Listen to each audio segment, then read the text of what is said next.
नई राष्ट्रीय खेल नीति को लेकर देश के खेल जगत में जबरदस्त उत्साह देखा जा रहा है। इसी कड़ी में कुश्ती जगत भी इससे अछूता नहीं है। कोच और खिलाड़ी दोनों नई राष्ट्रीय खेल नीति को बेहद प्रभावकारी मानते हैं और उनका मानना है कि इस नीति के बेहतर नतीजे देश को खेल की महाशक्ति के रूप में सामने रखेंगे।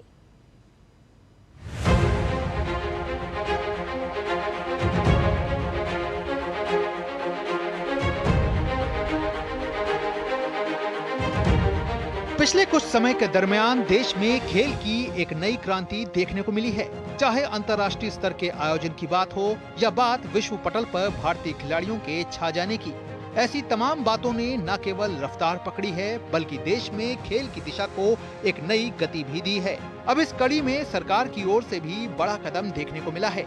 नई राष्ट्रीय खेल नीति 2025 को मंजूरी मिल चुकी है, जो ग्लोबल स्पोर्ट्स मार्केट की ओर देश के कदम को मजबूती देगा।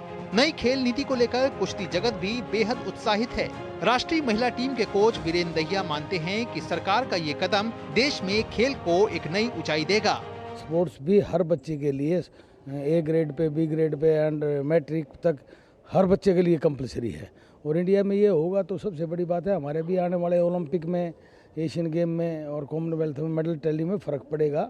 और रही ऑल राउंड स्पोर्ट्स नीति अगर ये लागू हुई है तो लोगों के स्वास्थ्य का इंडेक्स भी अप होगा, भारत के जनमानस का स्वास्थ्य ठीक रहेगा और ये बढ़िया चीज लाएगा। वहीं अंतर्राष्ट्रीय स्तर पर कई पदक जीत चुकी और ओलंपियन अंतिम पंघाल भी मानती हैं कि नई खेल नीति से देश में स्पोर्ट्स कल्चर को न केवल जमीनी स्तर पर बढ़ावा मिलेगा बल्कि इसके जरिए एथलीटों का डेवलपमेंट और इंफ्रास्ट्रक्चर में बढ़ोतरी भी सामने होगी। गवर्नमेंट ने नई स्पोर्ट्स पॉलिसी शुरू किया है जिससे हमें बहुत ज़्यादा फ़ायदा हो रहा है। हमारे रेसलिंग कैंप लगे हैं यहाँ पे दिल्ली में, लड़कों के लखनऊ में लगे हैं। जैसे हमें कंपटीशन भी पहले से ज़्यादा खेलने को मिल रहा है। फेडरेशन बाहर भी बहुत ज़्यादा खेलने को भेज रही है।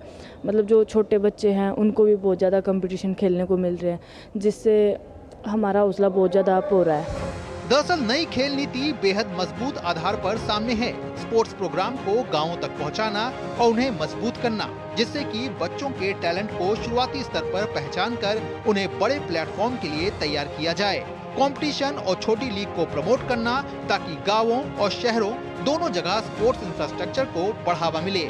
नई खेल नीति के सामने आने के बाद से एक बात तो साफ है कि खिलाड़ी हो या कोच हो या फिर खेल से जुड़ा कोई भी व्यक्ति हो, उसे एक नया उत्साह मिला है।